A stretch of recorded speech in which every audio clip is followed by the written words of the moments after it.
ইতিমধ্যে বেরিয়ে আসলো আজকের বিশেষ বিশেষ সংবাদ। শুরুতেই দেখে নিব আজকের সংবাদ শিরোনাম। পাকিস্তানের সঙ্গে বাংলাদেশও দখল করে নাও, সর্বদল বৈঠকে বলেছেন সুদীপ। ভারতের অপারেশন সিঁদুরের পরে সন্ত্রাস ইস্যুতে নড়ে চড়ে বসলো ঢাকা। এলো নয়া বিধান, টার্গেটে আওয়ামী। দলের সমস্ত কর্মসূচি স্থগিত করলো বঙ্গ বিজেপি। কারণ কি? ইন্দিরা না মোদী? যুদ্ধ পরিস্থিতিতে দক্ষ শাসককে স্পষ্ট কথা দিলীপের। ৭৯ আসনে বিনা প্রতিদ্বন্দ্বিতায় জয়ী তৃণমূল। গড়িয়ার সমবায় ভোটে প্রার্থী নেই বাম বিজেপির। এতক্ষণ দেখছিলেন সংবাদ শিরোনাম, এখন জানিয়ে দেব বিস্তারিত সংবাদ।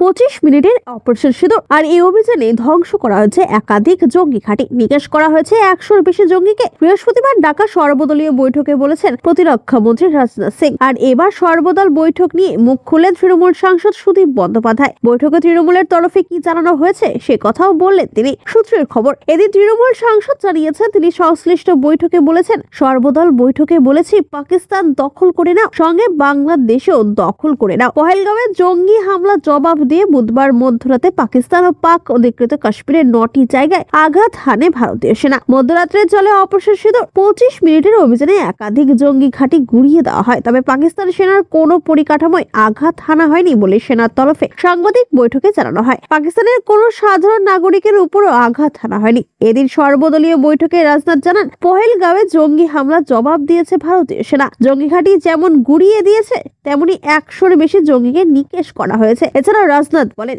পাকিস্তান সেনা বিনা প্রচারণায় গুলি চালাচ্ছে, ভারতীয় জওয়ানরা উপযুক্ত জবাব দিচ্ছেন। অপারেশন সিঁদুর শেষ হয়ে জানিয়ে তিনি বলেন, সিঙ্গুর অনগোয়িং অপারেশন। ভারত আরো অভিযান চালাতে চায় না, কিন্তু পাক সেনা আক্রমণ করলে পাল্টা জবাব দেওয়া হবে। উল্লেখ্য, বেশ কয়েক মাস ধরে বাংলাদেশের সঙ্গে ভারতের সম্পর্ক খানিকটা তেতো হয়ে গিয়েছে বলে মনে করছেন আন্তর্জাতিক রাজনীতি বিশেষজ্ঞদের একাংশ। শেখ হাসিনার দেশ ছাড়ার পর থেকে সে দেশের একাংশ মানুষ, বিশেষ করে নেতা মন্ত্রীরা ক্রমাগত ভারত বিরোধী মন্তব্য করেছেন। শুধু তাই নয়, 7 সিটার্স দখলের কথাও বলেছেন। এই আবহে সর্বদলীয় বৈঠকে সুদীপের এই দাবি নিতান্তই তাৎপর্যপূর্ণ বলেই মনে করা হচ্ছে।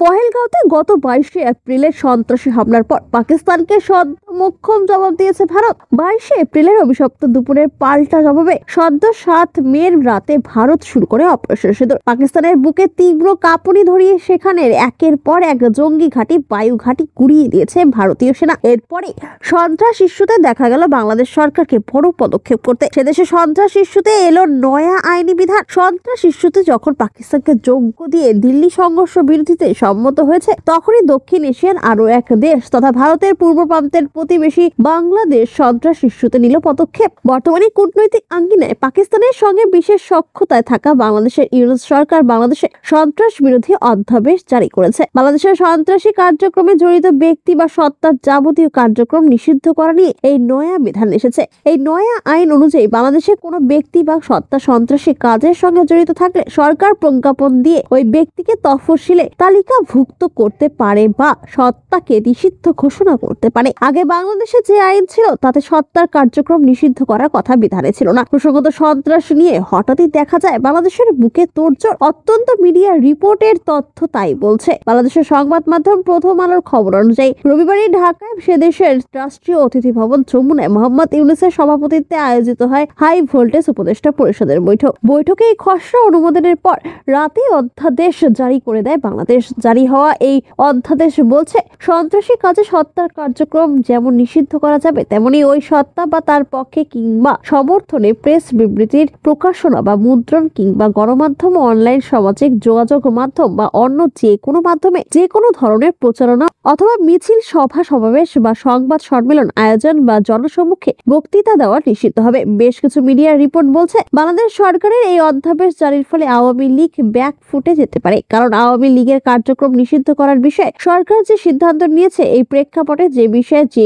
কোনো সময় প্রজ্ঞাপন জারি হতে পারে বাংলাদেশে। ইতিমধ্যে বাংলাদেশ সরকার জানিয়েছে, আওয়ামীর অভিযুক্ত সদস্যদের বিচার না হওয়া পর্যন্ত দলের কার্যকলাপ নিষিদ্ধ। সেই প্রেক্ষিতে বাংলাদেশ সরকারের এই পদক্ষেপ তাৎপর্যপূর্ণ। হঠাৎ করে দলের সমস্ত কর্মসূচি স্থগিত করলো বঙ্গ বিজেপি। কি কারণে স্থগিত সেই নিয়ে প্রশ্ন উঠতে শুরু করেছে। তবে জানা গেছে দলের সেই সিদ্ধান্তের পেছনে রয়েছে দেশের অস্থির পরিবেশ। শনিবার বিকেলে দুই দেশের সম্মতিতে যুদ্ধবিরতি হয়, কিন্তু ঘোষণার মাত্র 3 ঘন্টার মধ্যে পাকিস্তান প্রতিশ্রুতি ভঙ্গ করে, ফলে ফের পরিবেশ উত্তপ্ত হয়ে ওঠে। আগামী কয়েকদিন ভারত ও পাকিস্তান কি অবস্থান নেয় সেটাই এখন দেখার। এই পরিস্থিতিতে বঙ্গ বিজেপির দলীয় সমস্ত কর্মসূচি স্থগিত রাখার সিদ্ধান্ত নিয়েছে। শনিবার রাজ্য বিজেপি সল্ট লেক দপ্তরে বৈঠক করে বিজেপি রাজ্য সভাপতি সুকান্ত মজুমদার ও অন্যান্য জেলা সভাপতিদের নিয়ে বৈঠক করেন। সেখানে সুকান্ত মজুমদার জেলায় জেলায় তিরঙ্গা যাত্রার নির্দেশ দেন। সুকান্ত মজুমদার জানান, বিভিন্ন সংগঠন এই তিরঙ্গা যাত্রা ডাক দিয়েছে। 13ই মে ভারতের সেনাবাহিনীর মঙ্গল কামনাতে বিজেপি তিরঙ্গা যাত্রার আহ্বান জানিয়েছেন। প্রসঙ্গত আগামী 13 তারিখ জেলায় জেলায় মুর্শিদাবাদ অভিযানেরও ডাক দিয়েছিলেন সুকান্ত মজুমদার। সেখানে বাইক ও গাড়ি করে যাওয়ার কর্মসূচি ছিল। তবে বর্তমান পরিস্থিতির আবহে মুর্শিদাবাদ কর্মসূচির পরিবর্তে তিরঙ্গা যাত্রার সিদ্ধান্ত নিয়েছে বিজেপি। 13 তারিখের এই বিশেষ কর্মসূচিতে সাধারণ মানুষদেরও মিছিলে আসার আবেদন জানিয়েছে বিজেপি। তিরঙ্গা যাত্রায় দলীয় পতাকা ছাড়া ভারতের জাতীয় পতাকা নিয়েও মিছিলে আসার আহ্বান জানানো হয়েছে বিজেপির তরফে। অপারেশন সিঁদুরের মূল লক্ষ্য ছিল সন্ত্রাসবাদকে সমূলে উৎখাত করা। ভারত ও পাকিস্তানের মধ্যে ক্রমবর্ধমান উত্তেজনা আবহে আজ দুই দেশের ডিজিএমও পর্যায়ের বৈঠকে কোন কোন বিষয় নজরে রাখা উচিত সেই প্রশ্নে বিজেপি নেতা দিলীপ ঘোষ বলেন, পাকিস্তান চুক্তি ভঙ্গ করবে এটা নতুন কিছু নয়। সিমলা থেকে সব চুক্তি লঙ্ঘন করেছে, ওদের বিশ্বাস করা ঠিক নয়। ভারত যোগ্যতার সঙ্গে তার জবাব দিয়েছে। তুরস্কের ড্রোন ব্যবহার করে ইউক্রেন রাশিয়াকে কাঁপিয়ে দিয়েছিল। ওই একই ড্রোন আমাদের সেনা মাঝপথে ধ্বংস করে নামিয়ে দিয়েছে। আমরা কি করতে পারি আমরা দেখিয়ে দিয়েছি। যুদ্ধ হবে কি হবে না সেটা নিয়ে 2 রকমের মতামত আছে। পরবর্তী কি পদক্ষেপ হবে সেটা মাথায় রেখেছেন ওই বিষয়ের ভারপ্রাপ্ত বিশেষজ্ঞরা। তার উপর ভিত্তি করেই আজ কথা হবে। পাকিস্তানের কোন ঠাসা অবস্থার সুযোগ নিয়ে ভারতের কি পাক অধিকৃত কাশ্মীর ফেরত নিয়ে নেওয়া উচিত এই প্রশ্নে প্রাক্তন বিজেপি সাংসদ বলেন, দেশে একটা উন্মাদনা তৈরি হয়েছিল। পাকিস্তানকে শিক্ষা দেওয়ার জন্য দেশ তৈরি ছিল, মাঝপথে যুদ্ধ বন্ধ হয়েছে। সরকার এটা নিয়ে পরে নিশ্চয়ই কিছু বলবে। জনতা এখনো চায় বাস থাকবে না, বাসিও বাঁচবে না। এরকম পদক্ষেপ নেওয়া উচিত। আজাদ কাশ্মীর আজ না হয় কাল আমাদের দখলে আসবে। বড় বড় দেশ চাইবে না যুদ্ধ হোক, কারণ তাহলে আর্থিক মন্দা তৈরি হয়, বাজার নষ্ট হয়। বিভিন্ন দেশের যুদ্ধে ইউরোপ আমেরিকা আর্থিকভাবে ধাক্কা খেয়েছে। ভারতের মতো বড় এবং দায়িত্বশীল দেশ অনেক কিছু বিবেচনা করে এগোচ্ছে। তাই আজকের বৈঠক অত্যন্ত গুরুত্বপূর্ণ। কংগ্রেস হঠাৎ করে ইন্দিরা জয় গানে মুখর টেনে আনা হয়েছে 71 যুদ্ধের কৃতিত্ব। সেই প্রশ্নে বিজেপি নেতা বলেন, ইন্দিরা গান্ধীর আগে এবং পরে কংগ্রেস অনেকগুলো যুদ্ধ করেছে, তার ফল তো দেখাই যাচ্ছে। আজাদ কাশ্মীর হলো কিভাবে, সেই সময় নিয়ে নেননি কেন? সেই সময় তো চাহিদা ছিল পূর্ববঙ্গের খুলনা যশোর জেলা আমাদের নিয়ে নেওয়ার কথা ছিল, কেন নেননি? তাহলে তো বাংলাদেশ ইস্যুর সমাধান হয়ে যেত। বিভিন্ন সময় বিভিন্ন নেতা যুদ্ধ নিয়ে তাদের মতো করে সিদ্ধান্ত নিয়েছে। আজকের পরিস্থিতি সম্পূর্ণ আলাদা। অটল বিহারী বাজপেয়ী বা নরেন্দ্র মোদী যা করেছেন সেটা আগে কোনোদিনই কংগ্রেস করতে পারেনি। ফের ধাক্কা রাম বাম শিবিরে।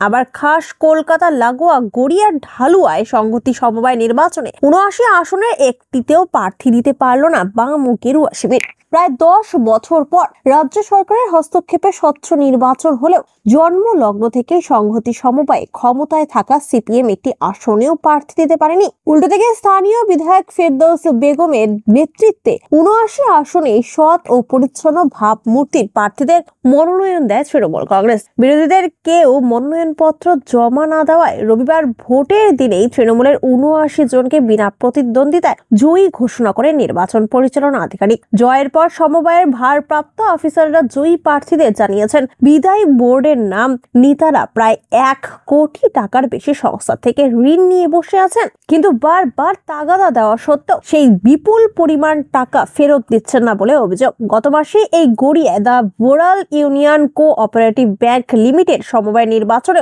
69টি আসনে বাম ও বিজেপি প্রার্থী দিতে না পারায় বিনা প্রতিদ্বন্দ্বিতায় জয়ী হয় তৃণমূলের দাবি, স্রেফ টিভি চ্যানেলে ভেসে থাকা বাম ও বিজেপির নিচুতলায় সাধারণ মানুষের কাছে যে বিন্দু মাত্র সমর্থন নেই তার প্রমাণ সমবায়ের ভোট। গড়িয়ার কবি সুভাষ মেট্রো স্টেশন থেকে অনতি দূরে ঢালুয়া সংহতি কোঅপারেটিভ ক্রেডিট সোসাইটি লিমিটেড 2 দশকের বেশি সময় ধরে বামেরা কাউকে না জানিয়ে ঘরোয়াভাবে ভোটের নামে পার্টির প্যানেল দিয়ে প্রহসন করত। একইভাবে 2015 সালে প্রায় 2000 সদস্যকে অন্ধকার অন্ধকারে রেখে ভোটের নামে গোপনে প্যানেল পাশ করিয়ে পরিচালক মণ্ডলী গঠন করে সিপিএম।